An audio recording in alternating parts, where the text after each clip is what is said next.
Hello and welcome to this English idioms video. Today we're looking at the idiom to be between a rock and a hard place.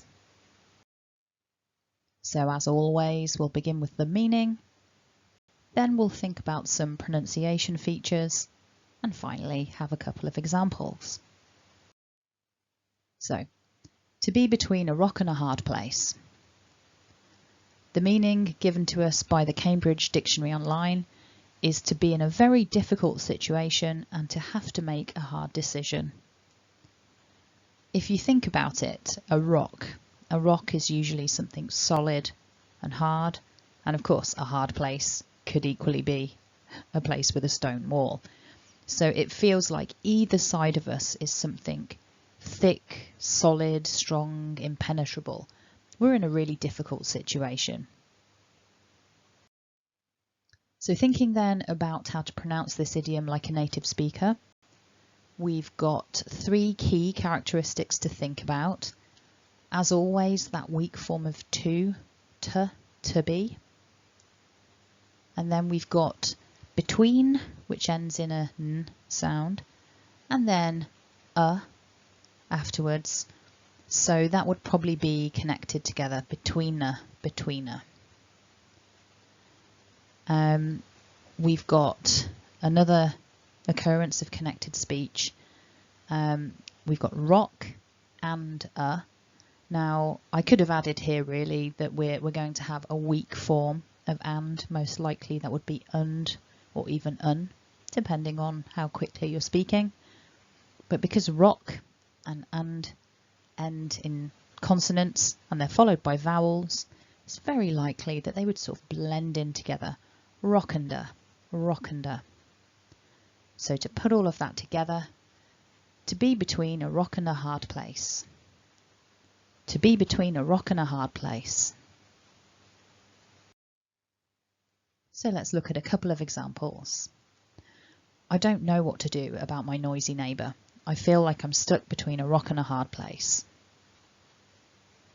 When he asked to borrow some money, I felt like I was stuck between a rock and a hard place.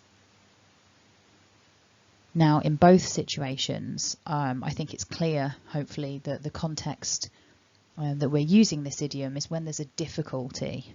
So it doesn't have a particularly positive connotation. If anything, it's linked to awkwardness, difficulty in making a decision or having to do something. We can use this idiom to refer to past, present and future.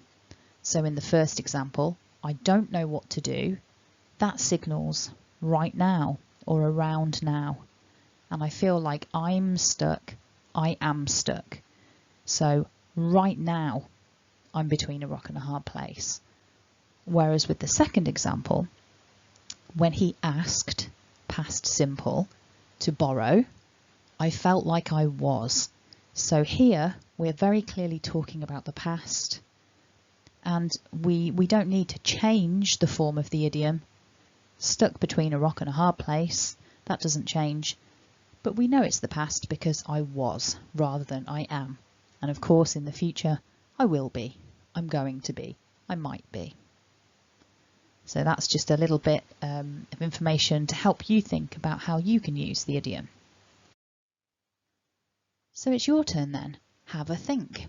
Write an example sentence about your real life or about some imaginary situation that you feel would allow you to use this idiom in a natural way. If you leave it in the comments section below, I can give you some feedback. So if you haven't already, click to subscribe, and if you'd like to support the channel, hit the like button. There are lots of other idioms that you can have a look at on this particular playlist, so go ahead and check that out. If you've got any requests for idioms that you've either found difficult in the past or topics, themes that you would like to be covered, leave a comment below and I'll see what I can do. Thanks for watching and have a great day.